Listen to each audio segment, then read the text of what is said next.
ও মুন্সিপুরের মুসলমান, ওই নবী কিন্তু মদিনায় বসিয়া বসিয়া সব কিছু খবর ফেরেশতাদের মাধ্যমে কিন্তু পাইতেছেন। আবার ফেরেশতাদের মাধ্যমে কোন বান্দা কি করতে সব খবর কিন্তু চলিয়া যায়। হাদিসে আছে, যে ব্যক্তি রাসূলের নাম শুনিয়া একবার দুরূদ পাঠ করবে, ওই ব্যক্তি বলেন, আল্লাহর হাবিব বলেন, ওই ব্যক্তির 10টি রহমত প্রেরণ হয়ে যায়। সুবহানাল্লাহ।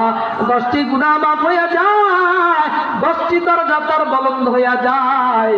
যেই ব্যক্তি এখান থেকে দুরূদ পাঠায়, একজন ফেরেশতা আছে, ওই বান্দার দুরূদটা রাসূলের দরবারে পৌঁছায়া দেয়। আর যা বলতে থাকে, ইয়া রাসূলুল্লাহ,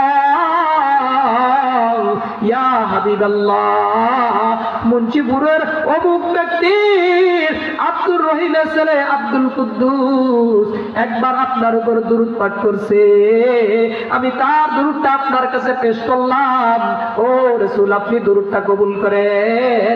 রাসূল জানায় দেয়, ও ফেরেশতা সাক্ষী থাকো, যেই বান্দার সন্তান আমার উপর দুরূদ পাঠ করেছে, তুমি সাক্ষ্য থাকো, কিয়ামতের ময়দানে ওই বান্দাকে আমি সুপারিশ করিয়া জান্নাতে নিয়ে যাব।